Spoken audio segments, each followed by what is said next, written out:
During my 10 years journey in the wealth and asset management industry, I've become the go-to person for many of my friends and families when it comes to investments. After so many coffee chats and crunching numbers, I've identified the top 5 investing mistakes that almost everyone makes. The kicker is that many people just make those mistakes without even realizing it. In today's video, I'm going to share the top 5 investing mistakes 90% of people tend to make. At the end of the video, you can also find out how to avoid these common investing pitfalls and build a much stronger investment portfolio. Watch till the end, as the final one would definitely be your game changer. If you're new to my channel, I'm Charlene. I'm a chartered financial analyst and founder of FinFit, a financial education academy. I make videos on personal finance, investing, and self-development. I believe financial freedom starts with financial literacy. Like, subscribe to take one step closer to your financial freedom. Mistake number 1, waiting for the stars to align. So many people are waiting for the new year to kick off your resolutions or, waiting for the next market dip to invest. But here's the truth. Waiting for the perfect timing is just like waiting for your perfect husband or wife without even going on a date. And how will you know that what makes a life partner ideal for you if you don't experience dating first? Similarly, without dipping your toes into the financial market, you won't recognize the perfect timing if it stares you in the face. So let's say the best time to start investing was yesterday, and the second best time is now. If you keep waiting for a downturn, you will be too scared to act, even when the downturn actually happens, because you are scared that the market will continue to go down.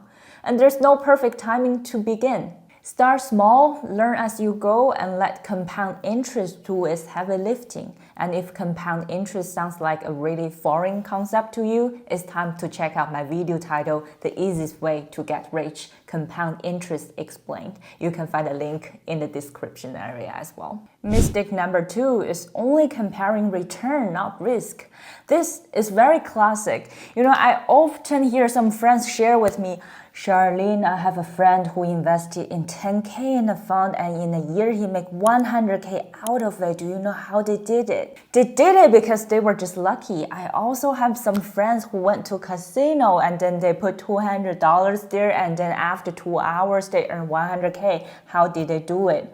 They did it because they were lucky, and it's gambling, it's not investing. To be really honest, over the past 10 years in the finance industry, if there's one investor or one money manager that can achieve over 7 or 8% in return per year for a consistent 10 years, I'd say it's already fantastic. Not everyone can do it. People usually get overly excited about returns without paying attention to the risks. If an investment has the potential to double its value in 1 year, it's very likely it can drop, to half of its value in a year too. Remember, high risk, high return. There's no such investments that have zero risk, super high return. It's like there's no perfect partner who is hot, rich, loving, highly capable, treating you like a prince or a princess 24/7 available to you. You have to make trade-offs. Either lower a little bit of your return expectation or be ready to lose some money. Mistake number 3, trying to buy low, sell high. Buy low, sell high, it sounds just great in theory, right? But here's the catch. Trying to time the market perfectly is like trying to predict the weather in a year from now. It's theoretically perfect, but practically impossible. Some of you guys may know my background. I started my career as a banking journalist. My job back then was talking to a lot of chief investment officers at those big banks like UBS, Goldman Sachs, JP Morgan, HSBC. They all have their super sophisticated investment teams who do market research and analysis and share their investment views with their clients, or they also manage their client portfolios based on those investment views. Back in my journalism days, I followed those banks' view very tightly. For example, this bank says it's time to buy some US tech equities, and some other banks it's time to sell European bonds.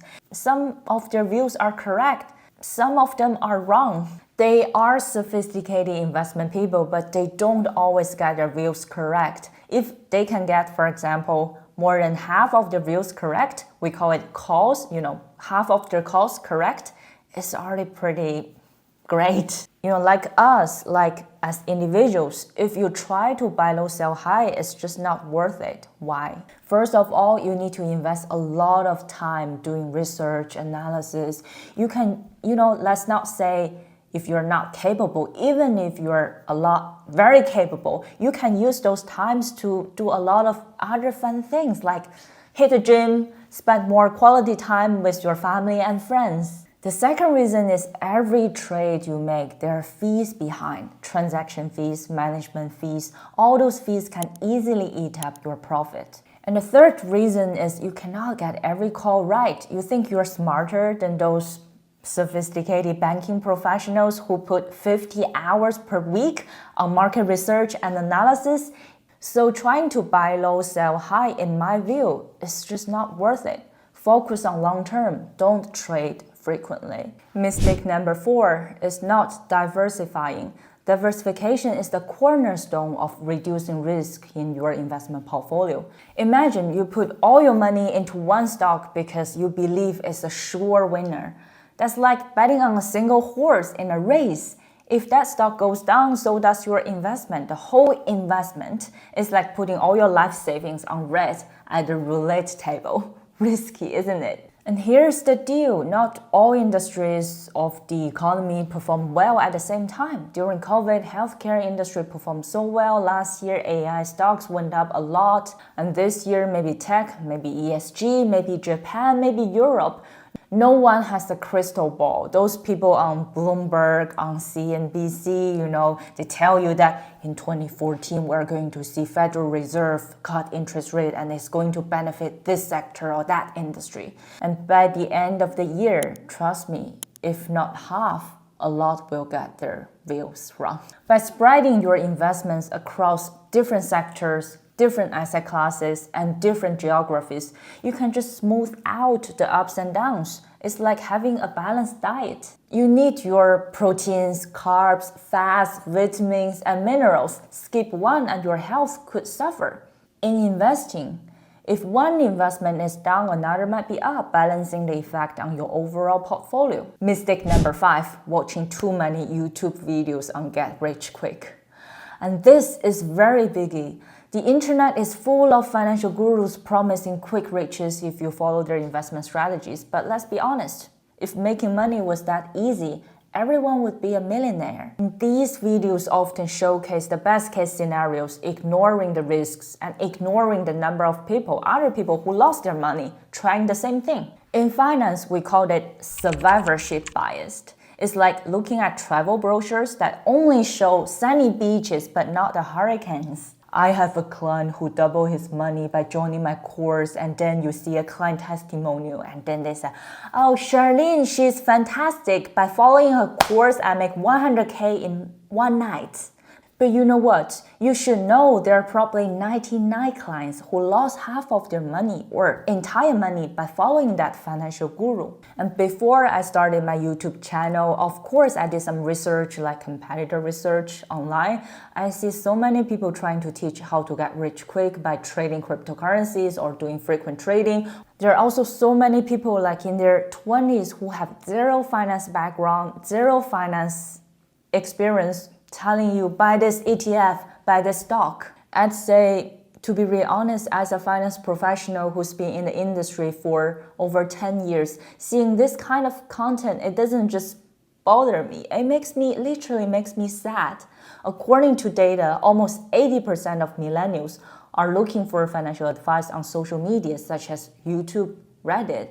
And I truly believe we need more responsible finance content creators on social media who have the industry experience, who can turn complicated financial terms into easy to understand languages, who believe in the impact, the purpose of democratizing financial literacy to everyday people.